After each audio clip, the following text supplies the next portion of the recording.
Mission ভেতরে যাওয়ার পর ঘরের এক কোণের কাঠের তাক থেকে একটা স্ক্রুড্রাইভার নিয়ে দেয়ালের সাথে রাখা ইটগুলোর মাঝ বরাবর সারি থেকে 15-20টা ইট সরিয়ে নিল। এরপর সেখান থেকে একটা কারেন্টের বোর্ড দেখা গেল। স্ক্রুড্রাইভার দিয়ে বোর্ড খুলতে দেখা গেল ভেতরে কোনো তারের কানেকশন নেই, বরং যতটুকু ফাঁকা জায়গা ততটুকু জুড়ে মিশন ছোট ছোট মদের বোতল সাজিয়ে রেখেছে। সেখান থেকে একটা বোতল নিয়ে সবকিছু আগের মতো সেট করে রাখলো। চিলেকোঠায় তালা দিয়ে বেরিয়ে আবার দ্বীপের পাশে বসলো। খাবি? না। থাকিস কি করে? আমার তো না হলে চলেই না। আমার তো মাত্র একটা ক্ষত, তোর 3 থেকে 4টা, তাই তোর মতো আমার যন্ত্রণাটা এত জোরালো না। মিশন দীর্ঘশ্বাস ছেড়ে বলল, হতে পারে। এটা খেলেই সবকিছু ভুলে থাকা যায় ঠিকই, কিন্তু ভেতরে ভেতরে ক্ষতিও হচ্ছে। বুঝতে পারছি, কিন্তু কিছু করার নেই। স্বাভাবিক জীবনে ফেরাটা আমার পক্ষে সম্ভব না। এই রেড ওয়াইনই আমার আসল জীবন। মলিন হাসি দিয়ে মিশন বোতল ছিপি খুলে ঢকঢক করে গেলতে লাগলো। দুজনেই ছাদের কিনারায় পা ঝুলিয়ে বসে আছে, অন্ধকারের সাথে নিজেদের শোকটাকে তুচ্ছরূপে উন্মুক্ত করে দিচ্ছে। এত রাত হয়েছে, ঘরের ভিতর বসে বসে তীব্র কয়েকটা কাগজ নিয়ে কিছু একটা মেলাতে ব্যস্ত। চারিপাশে খবরের কাগজের ছোট ছোট টুকরা ছড়ানো ছিটানো। ল্যাপটপ নিয়ে কয়েকটা HTML কোড দিয়ে লিংক বানাচ্ছে। একটা বক্স বের করে সেখানে কিছু খোঁজাখুঁজি করে পাচ্ছে না কিছু। মোবাইলটা নিয়ে মিশনকে কল দিল। ওপাশ থেকে মিশন ফোন রিসিভ করে মাতাল স্বরে বলল, হ্যালো মিশন, স্যার। তুমি যে ওই দিন শসার ভেতর মেমোরিটা দিয়েছিল, ওটার কপি তোমার কাছে আছে? আমাকে কি আপনার দাদির কেয়ারটেকার মনে হয়? তীব্র কড়া মেজাজে বলল, ফালতু কথা বাদ দিয়ে সোজা উত্তর দাও তো। স্যার, গরম দেখাবেন না বললাম। না হলে কিন্তু আমি মোবাইল ভেঙে ফেলবো। আপনি চাইলেও আমায় কল দিয়ে গরম মেজাজ শোনাতে পারবেন না। ভদ্র ও মার্জিত ভাষায় ব্যবহার করুন। প্রয়োজনে বাংলা ব্যাকরণ বই দেখে শুদ্ধ ও মার্জিত ভাষা শিখে তারপর কথা বলুন। তীব্র দাঁত চেপে উত্তর দিল। মাথাল কথাকার। মাথা গরম করে মোবাইলটা রেখে দিল। মিশনকে এখন কিছু বলে কোনো লাভ নেই, ও স্বাভাবিক অবস্থায় নেই। কিন্তু এদিকে তীব্র ধারণার বিপরীতে মিশন আছে। নেশা করেছে ঠিকই, কিন্তু এখনো নেশা লাগেনি, স্বাভাবিক অবস্থায় আছে। বেশি ড্রিঙ্ক করলে মিশন সত্যি সত্যি বোতলের মতো কারসাজি করে। এখন তীব্রর সাথে অভিনয় করলো, কারণ স্বাভাবিকভাবে কথা বললে তীব্র হয়তো বকা খেতে হতো, নয়তো মেমোরি নিয়ে বাড়ি থেকে বের হতে হতো। তীব্রর মেমোরিটা খুব জরুরি ছিল। সচরাচর কোনো কিছু হারায় না। জিনিসটা কোথায় রেখেছে তাও মনে পড়ছে না, নাকি রিফাতি সরিয়ে নিয়েছিল, মাথায় ধরছে না। অনেকক্ষণ সময় ধরে খোঁজাখুঁজি করেও মেলছে না জিনিসটা। প্রয়োজনীয় জিনিস প্রয়োজনীয় সময় না পেলে মেজাজ অত্যন্ত হাই হয়ে যায়। এমনিতেই তীব্রর হার্টের সমস্যা, রাতের পর রাত জেগে জেগে সমস্যাটা বেড়ে যাচ্ছে। তার উপর এরকম করে যদি চাপ নিতে থাকে, তাহলে ভবিষ্যতে বড় রকমের মাসুল দিতে হবে। টেনশন আর নিতে না পেরে স্লিপিং পিল খেয়ে শুয়ে পড়ে। বুঝতে পারছিল এখন চাপ নিলে সকালে সূর্যটাও নাও দেখতে পারে। মেমোরিটাতে তীব্র কিছু একটা ডকুমেন্ট রেখেছে, যেটা অফিস থেকে রাতে বাড়িতে ফিরতে পারেনি বলে একটা প্লাস্টিক কাপ দিয়ে পেঁচিয়ে মিশনের কাছে রেখেছিল, যেন পরে দেখা হলে দিয়ে দেয়। পরদিন সকালে মিশন বাজার করে ফেরার সময় তীব্রকে দেখতে পেয়ে মেমোরিটা একটা শসার ভিতর ভরে তীব্রকে কৌশলে দেয়। পরবর্তীতে সুযোগ বুঝে রিফাতের চোখের আড়ালে তীব্র মেমোরিটা বের করে ওয়ালেটে রাখে। যতদূর মনে পড়ে বাড়ি ফিরে তীব্র মেমোরিটা একটা বক্সে রেখে দেয়। কিন্তু আজ কাজের সময় জিনিসটা পাচ্ছে না। তীব্র রহস্য জানার জন্য ওর সব আমানতে মিশন খেয়ানত করে। মেমোরিতে কি আছে সেটা একবারও না দেখ সবটাই কপি করে একটা পেন ড্রাইভে রেখে দেয়, পরে সময় করে জিনিসটা দেখবে বলে। প্রতিটা জিনিসের কপি মিশনের কাছে থাকলে ওগুলোতে কি আছে সেটা মিশনের অজানা। কারণ এসব ঘেটে মাথা অযথা আউড়িয়ে লাভ নেই, বরং নিজের কাজ শেষ হলেই তখন ফ্রি মাইন্ডে তীব্র রহস্য ভাঙা যাবে বলে মনে করে। এখনো কয়েকজন বাকি আছে মিশনের শিকারী, যাদের খুঁজতে গেলেও অনেক পরিশ্রম। তাদের কোনো পরিচয় জানা নেই, কারা তারা সেটাও জানা নেই। মিশনের পাশে তীব্র না থাকলে এদের একজনকেও বের করা সম্ভব হতো না। তার থেকে তীব্র তীব্র পিছু ফিরে তাকালো। এই মেমোরি কার্ডটা কি তোমার? তীব্র অপ্রত্যাশিত দৃষ্টিতে বাবার দিকে তাকালো। উনি মেমোরিটা নিয়ে তীব্রর দিকে এগিয়ে দিল। তীব্র মেমোরিটা হাতে নিয়ে ঘুরিয়ে ঘুরিয়ে দেখলো এটা সে মেমোরি যেটা রাত থেকে খুঁজছে। তুমি এটা কোথায় পেলে? কাল সন্ধ্যায় দেখলাম মাসুক, মম, নানা ভাইরা খেলা করছিল, তখন দেখলাম ওদের খেলনার সাথে এই মেমোরিটাও। ভেবেছিলাম তৃপ্তির বাচ্চারা মোবাইল থেকে বের করে খেলেছে হয়তো, কিন্তু তৃপ্তি বললে এটা ওর না। পরে মনে হলো এটা হতে পারে তোমার, ভুলে ঘরের কোথাও পড়েছিল। মাসু, মম কখন এসেছিল? কাল দুপুরে এসেছে, থাকবে কিছুদিন। তোমার সাথে দেখা করার জন্য ওরা অনেক রাত অবধি জেগেছিল। তোমার তো কোনো খবরই ছিল না। তীব্র মাথা ঘুরিয়ে এদিক ওদিক তাকিয়ে মেমোরিটা নিয়ে উল্টো ঘুরে ঘরের দিকে যেতে নিল। তীব্রর বাবা তীব্রকে পিছু ডাক না দিয়ে বাড়ি থেকে বেরিয়ে গেল হাঁটাহাঁটি করার জন্য। তীব্রর মা একটু অবাক হলো, আজ এত সকাল সকাল উঠেছে তীব্র। প্রতিদিন মিনিমাম 10টায় ঘুম থেকে ওঠে, আর আজ ভোরবেলা। তীব্র হয়তো মেমোরিটা খুঁজতেই বের হচ্ছিল বাড়ি থেকে। সিঁড়ি দিয়ে উপরে ওঠার সময় তীব্রর মা বলে উঠল, তীব্র, চা কফি কিছু পাঠাবো? দুটোই পাঠাও। ঘরে ঢুকে কার্ড রিডারে মেমোরিটা ভরে ল্যাপটপে কানেক্ট করলো। ভিতরে যেসব ডকুমেন্টগুলো রাখা ছিল সেগুলো আছে কিনা দেখার জন্য। মেমোরিটাতে তেমন কিছু ছিল না, কয়েকটা ভয়েস রেকর্ড। তীব্র কানে হেডফোন লাগিয়ে মন দিয়ে শুনছে সবটা। এদিকে তীব্রর মা চা কফি দুটোই নিজে হাতে করে তীব্রর ঘরের দিকে আনতে নিলে তীব্রর বোন তৃপ্তি মায়ের হাত থেকে ট্রে নিয়ে ভাইয়ের ঘরের দিকে যায়। তীব্রর ঘর তো রহস্যময় ঘর, যেখানে তীব্র ছাড়া আর কেউ প্রবেশ করতে পারে না।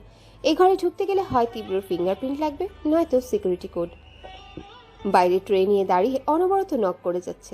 একটা ভাইব্রেট করা বেল আছে। রুমের বাইরে থেকে সুইচ চাপলে তীব্র রুমে ভাইব্রেশন শব্দ হয় একটা। যেহেতু তীব্র কানে হেডফোন লাগিয়ে ফুল ভলিউমে রেকর্ড শুনছে, সেহেতু বাইরের কোনো শব্দ ওর কানে পৌঁছাচ্ছে না। প্রায় আধা ঘন্টা সময় ধরে তৃপ্তি দরজার সামনে দাঁড়িয়ে অপেক্ষা করছে তীব্রর জন্য। মনে মনে জেদ চেপেছে, এই ঠান্ডা চা কফি ওকে খাইয়ে এখান থেকে যাবে। এদিকে 30 মিনিট পেরিয়ে যাওয়ার পর তীব্র চা কফির শূন্যতা অনুভব করলো।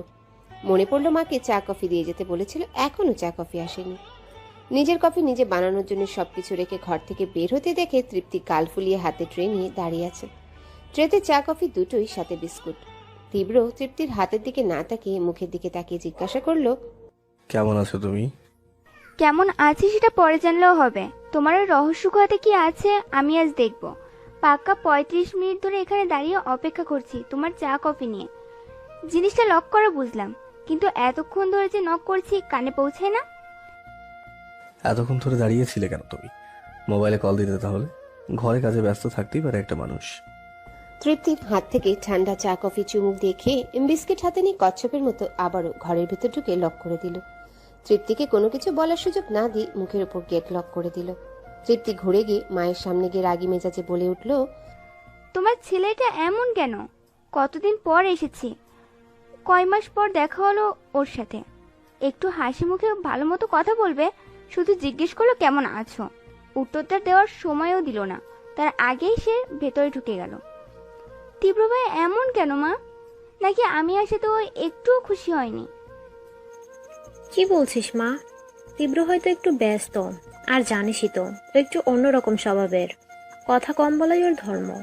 মাঝে মাঝে তোর কথা জিজ্ঞেস করে তৃপ্তি কবে আসবে, ওকে দেখতে ইচ্ছা করছে। সাত সকালে মিথ্যে একটা বললে মা। আর যাই হোক, তীব্র কখনো আমার কথা মনে করে না। আমার আশেপাশের মানুষদের দেখি ভাইয়েরা বোনেদের কত আদর করে। এই তো আমার পাশের ফ্ল্যাটের ভাবির ভাইটা প্রায় প্রতি মাসেই তাকে দেখতে আসে, সব সময় ফোন দিয়ে খোঁজ নেয়। আর আমার ভাইকে দেখো, অনিচ্ছে করেও কখনো আমাকে দেখতে যায় না। এমনকি ভুল করেও একটা মিসড কল আমার বা আমার জামাইয়ের ফোনে যায় না। আমাদের কথা বাদই দিলাম, আমার ছেলে মেয়ে কথা তো একটু মনে করবে। হ্যাঁ, এটা ঠিক যে ওর ড্রাইভারকে দিয়ে মাঝে মাঝে ভাগ্নের জন্য খেলনা চকলেট কিনে পাঠায়, কিন্তু একবার ফোন দিয়ে জিজ্ঞেস তো করবে জিনিসগুলো ঠিকমতো পৌঁছেছে কিনা। অনেক অভিযোগ দেখছি ভাইকে নিয়ে, এগুলো ভাইয়ের সামনেই বলিস, আমার সামনে বলে কোনো লাভ নেই। বলার মতো সুযোগ তো দিতে হবে, তাই না? একটা বাক্য উচ্চারণ করতে নির্দিষ্ট পরিমাণ সময় লাগে, তোমার ছেলে সেটাও দেয় না। মেয়ের রাগ দেখে তীব্রর মা মৃদু হেসে কথা ঘুরালেন। যদি এই কথাগুলো তীব্র শুনে বলা যায় না, আবার রাগ করে উঠতে পারে। 10টার দিকে রেডি হয়ে অফিসে যাওয়ার জন্য ঘর থেকে বের হয়। বাড়ির বাইরে আব্দুর রহমান ও তীব্রর নতুন বডিগার্ড জুয়েল তালুকদার দাঁড়িয়ে আছে। তীব্র, খেয়ে যাও বাবা। মায়ের ডাক শুনে তীব্র দাঁড়িয়ে পড়ল। ভাবলো খেয়ে যাবে কিনা। ঘড়ির দিকে সময় দেখলো, খাওয়ার সময় আছে কিনা, আবার ওষুধও খাওয়া হয়নি। রাতে বুক ব্যথা করছিল। ডাইনিং রুমে ঢুকে দেখে দুই ভাগ্নি ব্রেকফাস্ট করছে। তৃপ্তি ওদের খাইয়ে দিচ্ছে। মাসুক আর মম তীব্রকে দেখে জোরে বলে উঠল, মাম্মা। তীব্র ফর্মাল হাসি দিয়ে ওদের পাশে চেয়ার টেনে বসতে বসতে মাসুকের গাল টেনে বলল, মামা। মায়ের দিকে তাকিয়ে বলল, ওষুধের বক্সটা দাও তো। তীব্রর মা ওষুধের বক্স এনে ওষুধ বের করে তীব্রকে দিল। যেসব ওষুধ খাওয়ার আগে খেতে বলেছিল সেগুলো খেয়ে নিল। মা সামনেই খাবার প্লেট দিল। খাবার খেতে খেতে তীব্র উত্তর দিল, মামার কাজ আছে বাইরে, এসে খেলবো। তৃপ্তি অভিমান রাগ দুটোই মিশিয়ে তীব্রকে ইঙ্গিত করে বলল, আমার কথা বাদই দিলাম, মানুষ ভাগ্নে ভাগ্নিকে দেখলে কত আদর করে, কত খুশি হয়। আর আমার ছেলে মেয়েগুলোর ভাগ্য দেখো, কতদিন পর এসেছে, কোনো কদর নেই। তো কি করা উচিত? মাথায় নিয়ে নাচবো? মাসুক মামার দিকে তাকিয়ে বলল, এই মামা, তোদের মাথায় নিয়ে নাচবো? না না, মাথা নিয়ে নাচালে পড়ে যাব। তৃপ্তি তীব্রকে ছাড়ি মেরে বলল, হ্যাঁ, সবই শেখাবে, ভালো করে ধরলে পরে কিভাবে। তৃপ্তি, তুমি কবে চলে যাবে? বেশি দিন থেকো না, বাপের বাড়ি বেশি দিন থাকলে কদর কমে যায়। তৃপ্তি বিষ দৃষ্টিতে তাকিয়ে বলল, মা, তোমার ছেলেকে একটা বিয়ে করিয়ে দাও, কথার খুব খই ফুটেছে। তোমার মতো দজ্জাল ননদ যেখানে আছে সেখানে আমার বউ টিকবে না। বউ টিকবে, তুই টিকবি না ভাইয়া। তোর বউয়ের কানে তোর নামে বিষ ঢালতে ঢালতে এমন পর্যায়ে নিয়ে যাব যে তুই এ বাড়িতে ঢুকতে পারবি না। আচ্ছা তৃপ্তি, সুমন তোমার জ্বালায় টিকতে পারে না বলে বাপের বাড়িতে পাঠিয়ে দেয় তোমাকে, তাই না? কি বললে তুমি? ভেবে দেখো, বিয়ের আগে কখনো তোমাকে আমরা কি বলেছি, জামাই বাড়ি চলে যাও বা ঘুরে আসো? এই যে বছরের পর বছর আমাদের বাড়িতে থেকেছো, আমরা একটা বড় বলেছি যেতে? তো তাহলে বিয়ের পর কেন তোমাকে জামাই বাড়ি থেকে বাপের বাড়ি আসতে হয়? আশ্চর্য, এটা আমার বাপের বাড়ি, আমি আসবো না? সেটাই তো মাথায় রাখতে হবে, ওটা তোমার জামাই বাড়ি, তুমি সেখানে থেকে গেলেই তো পারো, আসো কেন? তীব্রর কথাটাতে তৃপ্তি এবার সত্যি সত্যি রাগ করে উঠল। কষ্টও পেল ভাইয়ের মুখে এমন কথা শুনে। চোখ ভরা পানি টইটুম্বর করছে, এখানে বসে থাকলে কেঁদেই দিবে। তাই রাগ চেপে হাত ধুয়ে চেয়ার ছেড়ে ওঠে। চলে যাবে তার আগেই তীব্র তৃপ্তির হাত ধরে টান দিয়ে কাছে এনে নিজের কোলে বসালো। ছাড়ো, ভালো মতো কথা বলতে পারো না তুমি, শুধু অপমান করো। আর আসবো না তোমাদের বাড়িতে, চলে যাবো এখন। এত দিমাগ হয়েছে কেন তোমার? আমি আবার কি করলাম? একই শহরে থেকেও আসো বছরে এক দুবার। এতগুলো দিন ঝগড়া না করতে করতে ভেতরে জমা হয়ে থাকে। তুমি এতদিন পর এসেছো, শান্তি মতো একবেলা ঝগড়াও করতে দেবে না? তার আগেই তুমি হার মেনে চলে যাবে? সবাই তোমার মতো নাকি? ছেলেদের জন্মই মেয়েদের অত্যাচার সহ্য করার জন্য। বাবারে বাবা, কি দেমাগ হয়েছে! এগো তো লাগে সবকিছু। সুমন সহ্য করে কিভাবে? ওর সাথেও কিরকম করো? আমার বউ যদি এমন হয়, মেরে ওখানেই ফেলে রাখবো। সব সহ্য করবো, তেজ দেখানো চলবে না। যখন ঝগড়া করবো তখন ঝগড়াই করতে হবে, উল্টে তেজ দেখালে না সহ্য করবো না। তোমার দ্বারা সবই সম্ভব, তুমি একটা খাটাস, অপমান করো শুধু। অপমান কোথায় করলাম? জাস্ট একটু ঝগড়া করার হালকা চেষ্টা করছি। তৃপ্তি চোখের পানি মুছতে মুছতে বলল, ওটা ঝগড়া না, অপমানই। ছাড়ো আমাকে, চলে যাব আমি। তীব্র তৃপ্তির মুখের সামনে খাবার তুলে ধরল। খাবো না, আমার দেরি হয়ে যাচ্ছে। নিজেকে ছাড়ানোর চেষ্টা করে বলল, ছাড়ো আমাকে। তীব্র ছেড়ে দিয়ে বলল, যাও ওঠো। তৃপ্তি উঠে না গিয়ে তীব্রর কান ধরে টান দিল। তীব্রর হাত থেকে খাবারটা মুখে নিয়ে উঠে গেল। তৃপ্তির সাথে তীব্রর সম্পর্ক আগে থেকেই এমন। তীব্র হাসি মুখে কথা বলা থেকে ঝগড়া করে আনন্দ পায়। তৃপ্তিকে এমন এমন কথা বলে যেন তৃপ্তিও রেগে গিয়ে ওর সাথে ঝগড়ায় সামিল হয়। তীব্রর সাথে ঝগড়া হওয়াটা তেমন কোনো অস্বাভাবিক ব্যাপার না, এটা একদম স্বাভাবিক ও প্রাকৃতিক। দিন শেষে এরা দুজন দুজনকে অনেক ভালোবাসে। তীব্র প্রকাশ না করলেও তৃপ্তি বুঝে যায়। এতক্ষণ তীব্রর মা পাশে দাঁড়িয়ে ওদের ঝগড়া দেখে মিটিমিটি হাসছিল, কারণ জানা কথায় ঝগড়া যতই হোক শেষে এসে মিল হবেই। তীব্র খাওয়া শেষ করে ওষুধ খেয়ে বাইরে দৌড়। তৃপ্তির সাথে ঝগড়া করতে গিয়ে সময়ই নষ্ট হলো। এদিকে মিশন সকালবেলা উঠে মামার সাথে বেরিয়ে সকালের ব্যায়াম শেষ করে বাড়ি ফিরে ব্রেকফাস্ট করে নিজের ঘরে। আজকে তাপসিনের বাজার করার ডেট ছিল। তাপসিনের সামনের পরীক্ষা বলে এখন আর বাজার করতে যেতে হয় না, ওর বদলে কেয়ারটেকার দিয়ে বাজার করায়। ব্রেকফাস্ট শেষে দীপ আর ওর বাবা একই সময়ে বাড়ি থেকে বেরিয়ে যায় যার যার গন্তব্যের পথে। মিশন নিজের ঘরে চুপচাপ মাথা ঠান্ডা করে ভাবছে বাকি ক্রিমিনালগুলোকে কিভাবে খুঁজে বের করা যায়। নিশানের রেকর্ড করা প্রতিটা ভিডিও বারবার রিভিউ করে দেখছে, প্লাস এতদিনে যা যা এভিডেন্স পেয়েছিল সবকিছু ঘেটে দেখছে। এমন সময় মিশনের ঘরে খালার আগমন। মিশন ল্যাপটপ অফ করে সমস্ত ডকুমেন্ট এক করে সরিয়ে পেছনে ঘুরে তাকিয়ে দেখে দীপের খালা দাঁড়িয়ে আছে। হ্যাঁ খালামণি, দেখো তো এটা কিসের বোতল, ছাদে পড়েছিল। খালা একটা বোতল মিশনের দিকে বাড়িয়ে দিল। মিশন বোতলটার দিকে তাকাতেই হতভম্ব হয়ে গেল। এই ল্যাংড়িটা আবার ছাদে কখন গেল? বোতলটা হাতে নিয়ে মিশান কনফিডেন্টের সাথে বলল, খালামণি, এটা মনে হয় দীপেক কোম্পানির কোনো ঔষধের বোতল হবে। মুখ কুচকে খালা উত্তর দিল, ওষুধের বোতল, কিন্তু এটার ভেতর থেকে কেমন যেন গন্ধ আসছে, মনে হচ্ছে পচা দই বা ফলের রস, কেমন বিশ্রী গন্ধ। মানুষের নাক না কুকুরের নাক? সারা জীবন জানতাম কুকুরের নাক অনেক প্রখর কার্যগুণ সম্পূর্ণ। এখানে তো দেখছি কুকুরের বদলে এর নাকও ব্যবহার করা যাবে। মিশান বোতল নাকের কাছে নিয়ে শুকে দেখল। বিশ্রী গন্ধ কোথায়? সব ঠিকঠাকই তো আছে। কুকুরের পেটে কি আর ঘি হজম হবে? খালামণি, এটা ঔষধেরই ফ্লেভার।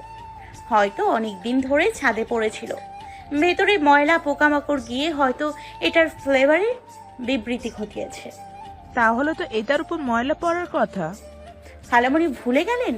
এটা শীতকাল, রাতে কুয়াশা পড়ে ভিজে গেছে, সকালে রোদ উঠে শুকিয়ে গেছে, সেই জন্য পরিষ্কার লাগছে, সিম্পল। সে না হয় মানলাম, কিন্তু এটা দেখতে কেমন মদের বোতলের মতন লাগছে। আপনি কি কখনো মদ খেয়েছেন? না তো। বাস্তবে খেয়েছেন?